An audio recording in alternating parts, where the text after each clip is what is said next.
కొంచెం చచ్చిపోండి మావయ్య గారు. చచ్చిపోనాన్నా? ఇప్పుడే చచ్చిపోండి. చచ్చిపోనన్నా. మీకు తెలియకుండానే మీ ప్రాణం పోయేలా చేస్తామండి.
డబ్బంతా సేఫ్గానే ఉంది. రేపు మావయ్య వస్తున్నారు. ఇన్నాళ్ళు దేనికోసమైతే నేను ఎదురు చూశానో అది నెరవేరే టైం దగ్గర పడింది. ఇంకా మావయ్యే అంతా చూసుకుంటారు. ఈ డబ్బు కూడా ఆయనకే హ్యాండ్ ఓవర్ చేస్తాను. మావయ్య కళ్ళల్లో ఆనందం చూడాలి. మా శత్రువులు మా కాళ్ల దగ్గర పడి బతకటం మా కళ్ళారా చూడాలి. దమయంతి, ఇక నీ కుటుంబం పతనమే. ఫినిష్.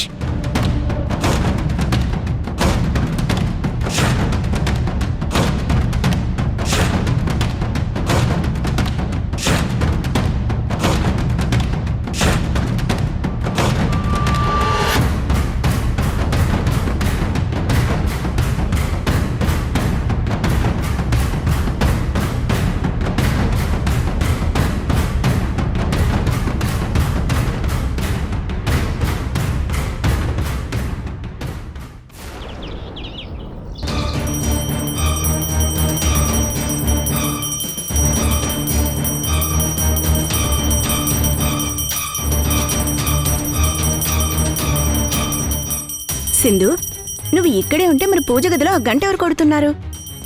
నేను అదే డౌట్ వచ్చి వచ్చానత్తయ్య. మీరు నేను ఇక్కడే ఉన్నాం కదా, మరి పూజ ఎవరు చేస్తున్నట్టు?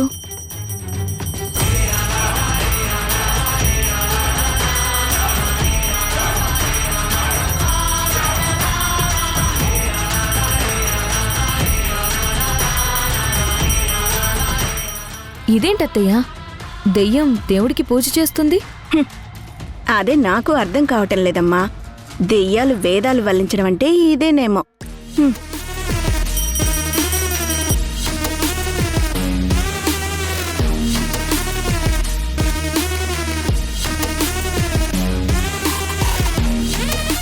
ఈరోజు మావయ్య వస్తున్నారు. ఈ కుటుంబం మీద ఉన్న నా పగ, ప్రతీకారం సంపూర్ణంగా తీర్చుకునేలా నన్ను ఆశీర్వదించు దేవుడా.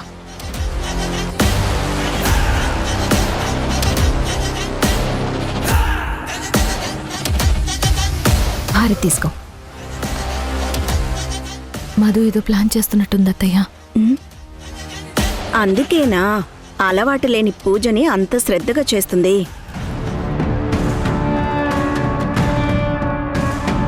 మరిది గారు, మావయ్య. సింధు, నీకు చివర్లో స్పెషల్గా హారతిస్తాను, సరేనా? అత్తయ్య, హారతి తీసుకోండి. మావయ్య, హారతి తీసుకోండి. మావయ్య. ఏంటి మధు, నువ్వు కూడా పూజలు చేస్తావా? జోక్ లేకండి మావయ్య, తీసుకోండి. మరిది గారు, మీరు కూడా హారతి తీసుకోండి. దేవుణ్ణి నువ్వేం కోరుకుంటావో నాకు తెలుసులే వదినా. అది నేను ఎప్పటికీ జరగనివ్వనుగా. ఏంటో కలికాలం. నా జీవితంలో ఇలాంటి సంఘటన నా కళ్ళతో చూస్తానని నేను కల్లో కూడా అనుకోలేదు.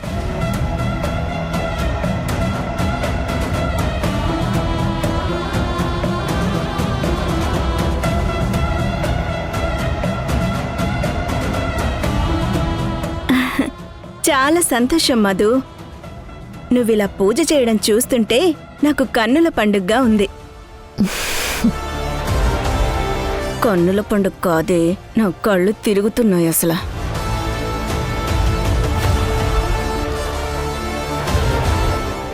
సింధు, ఆ రోజు నువ్వు గెలవాలని నేను ఓడిపోవాలని నువ్వు దేవుడికి పూజ చేసావు కదా.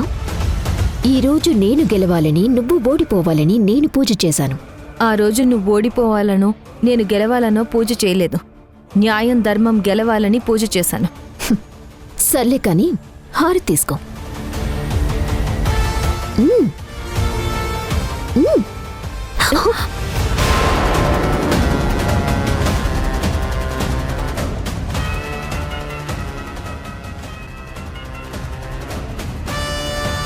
ఇదేంటి హారతి కింద పడిపోయింది?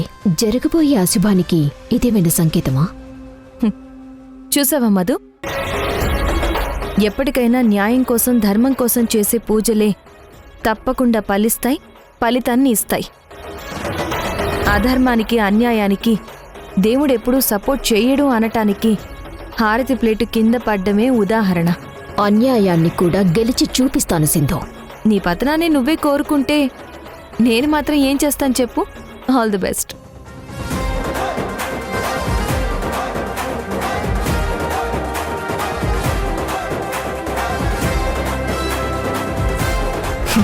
మావయ్య వస్తే అశుభాలని కూడా నా పాలిట శుభాలుగా మారుస్తాడు. సింధుకింక నేను భయపడాల్సిన అవసరం లేదు. మావయ్య వస్తున్నాడుగా, రాని వీళ్ళ సంగతి చూస్తాడు.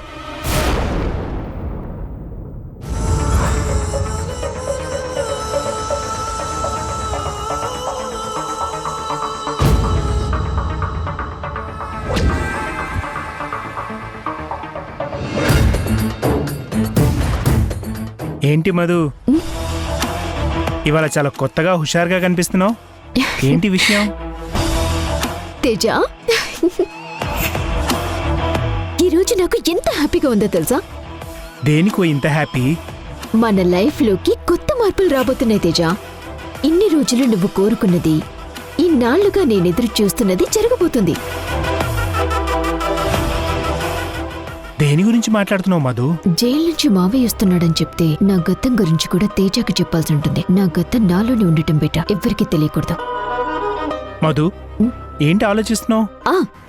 అదే తేజ, మన ప్రాజెక్ట్ గురించి చెప్తున్నాను. ఎన్ని రోజులు ఏదో ఒక విధంగా ఎవరో ఒకరు ప్రాజెక్ట్కి ప్రాబ్లం తెస్తూనే ఉన్నారు కదా. ఇక మీదట అలాంటి ఏ ప్రాబ్లం మనం ఫేస్ చేయాల్సిన అవసరం ఉండదు. నువ్వు కోరుకున్నట్టే రాజులా బతికే రోజు దగ్గరికొచ్చేసింది. ఇక మనం ఎవ్వరికీ తల వంచాల్సిన అవసరం లేదు. దర్జాగా తల ఎత్తుకుని తిరగొచ్చు. ఇక మనకి ఏ అడ్డు లేదు, రాదు కూడా.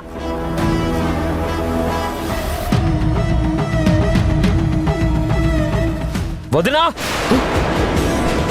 వదినా! ఎందుకు మీ తమ్ముడు అంత గట్టిగా అరుస్తున్నాడు? వాడంత గట్టిగా నిన్ను పిలుస్తున్నాడంటే మళ్ళీ ఏదో ప్రాబ్లం రైజ్ అయ్యే ఉంటుంది. ప్రాబ్లమా? ప్రాబ్లం ఏంటి? పద, వెళ్ళి వాడిని అడుగుదాం. రా. పద.